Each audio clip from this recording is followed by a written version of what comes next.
Hey guys, this is Senthil from Inside Edge and நம்ம நேற்று பார்த்த டாபிக் என்னென்னா சம் இஃப். இன்றைக்கி நம்ம பார்க்குற டாப்பிக்கு சம் இஃப்ஸ். நேற்றுக்கும் இன்றைக்கும் உள்ள டிஃப்ரென்ஸ் என்னென்னா, நேற்று பார்த்ததில் என்கிட்ட ஒரு பல்காக ஒரு பிளேயரோட ஸ்கோர் லிஸ்ட் இருக்குது. ஸோ அதிலிருந்து எனக்கு யூனிக்காக பிளேயர் நேமை வச்சு அவங்களோட ஓவரால் ஸ்கோரை எடுத்துகிட்டு வர யூஸ் பண்ணது சம் இஃப். ஓகே, இன்றைக்கி பார்த்தீங்கன்னா சம் இஃப்ஸில் என்ன நம்ம பண்ண போகிறோம்னா, பிளேயரோட நேம் இருக்குது, ஸ்கோர் இருக்குது, தென் அடிஷ்னலாக நம்மளுக்கிட்ட வந்து லொக்கேஷன் இருக்குது. ஓகே, இப்போ வந்து ஒரு பிளேயரும் எந்த லொக்கேஷனில் எவ்வளோ ஸ்கோர் அடித்தாங்கன்றதை நம்ம கொண்டுட்டு வரணும்.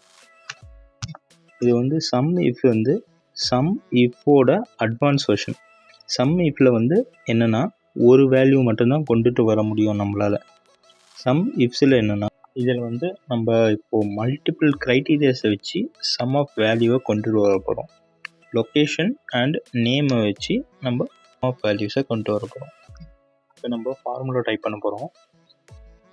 ஈக்குவல் டு சம் இஃப்ஸ்ன்னு நான் இப்போ கொடுக்குறேன். கொடுத்து டேப் கொடுத்தோன்னா ஃபார்முலா பார் நம்மளுக்கு ஓப்பன் ஆகிடும். ஓப்பன் ஆகிட்ட பிறகு ஃபஸ்ட்டு சம் ரேஞ்சுன்னு இருக்குல்ல, அதை வந்து நம்ம செலக்ட் பண்ணணும். ப்ளூ கலரில் ஹைலைட் ஆகிருக்கு. அந்த ரேஞ்சை நம்ம இப்போது செலக்ட் பண்ண போகிறோம். சம் ரேஞ்சுனால் என்னென்னா, நம்மளுக்கு எந்த வேல்யூ அங்கே வேணும். இப்போ நான் சி காலமை செலக்ட் பண்ணுறேன். சி காலமில் இருக்கிற டேட்டா தான் நம்மளுக்கு இங்கே வேணும். தென் கமா கொடுக்கணும். கமா கொடுத்துட்ட பிறகு க்ரைட்டீரியா ரேஞ்ச் 1ன்னு இருக்குல்ல, எந்த க்ரைட்டீரியா வச்சு நம்ம இங்கே மேட்ச் பண்ணணும் அப்படின்னு சொல்லிட்டு கேட்குறாங்க.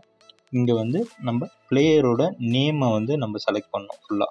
அதுக்கு வந்து ஏ காலமை நம்ம செலக்ட் பண்ணணும்.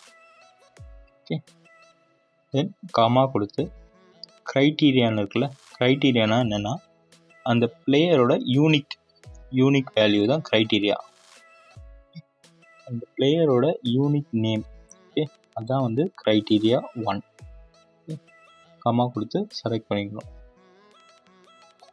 செலக்ட் பண்ணிட்ட பிறகு திருப்பி கமா கொடுத்து க்ரைட்டீரியா ரேஞ்ச் 2ன்னு இருக்குல்ல, அதுக்கு வந்து நம்ம லொக்கேஷனை செலக்ட் பண்ணுறோம்.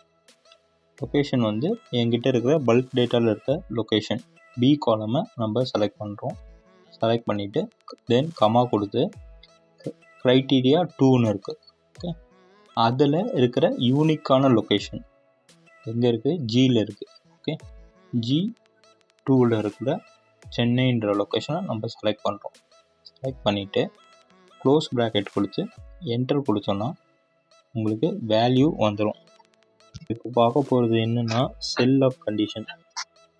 இந்த செல் ஆஃப் கண்டிஷன் எதுக்குன்னா, இப்போ நான் ஆல்ரெடி அப்ளை பண்ணி வச்சுருக்கிற ஃபார்முலா வந்து ஒரு செல்லில் இருந்து இன்னொரு செல்லுக்கு ஃபார்முலாவை மூவ் பண்ணுறப்போ ஃபார்முலாவில் கொடுக்கப்பட்டிருக்க ரேஞ்சு வந்து சேஞ்ச் ஆகும். ஸோ ஆகாத இருக்கிறதுக்கு இந்த லாக் கண்டிஷன் யூஸ் பண்ண போகிறோம். நம்ம செல்லில் லாக் பண்ண என்ன பண்ணோம்னா, டாலர் சிம்பிள் யூஸ் பண்ணி எந்த செல்லில் லாக் பண்ணணும்னு நினைக்கிறீங்களோ இந்த செல்லோட ஃபார்முலாவில் இருக்கிற செல்லை டாலர் சிம்பிள் யூஸ் பண்ணி லாக் பண்ணுறோம். இப்போது சம் ரேஞ்சோட செல்லை லாக் பண்ணுறோம். அடுத்தது க்ரைட்டீரியா ரேஞ்சோட செல்லை லாக் பண்ணுறோம். அடுத்து க்ரைட்டீரியா 2வோட ரேஞ்சை லாக் பண்ணுறோம். இப்போது யூனிக்காக இருக்கிற பிளேயர் செல்லை ஆல்ஃபபெட்டை மட்டும் நம்ம லாக் பண்ணுறோம். இப்போது நம்ம லொக்கேஷன் இந்த செல்லில் இருக்கிற நியூமரிக் வேல்யூவை மட்டும் லாக் பண்ணுறோம்.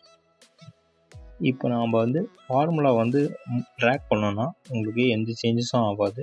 இருக்கிற எக்ஸாக்ட் வேல்யூ என்னவோ அந்த வேல்யூ வந்துடும். ஃபஸ்ட் நம்ம வந்து ஃபார்முலாவை ரைட் சைட் ட்ராக் பண்ணுறோம். ட்ராக் பண்ணிட்டு வேல்யூ கரெக்டானு பார்க்குறோம். கரெக்டாக தான் இருக்குது. ஓகே, தென் கீழே நம்ம அப்படியே ட்ராக் பண்ணுறோம் டோட்டலாக.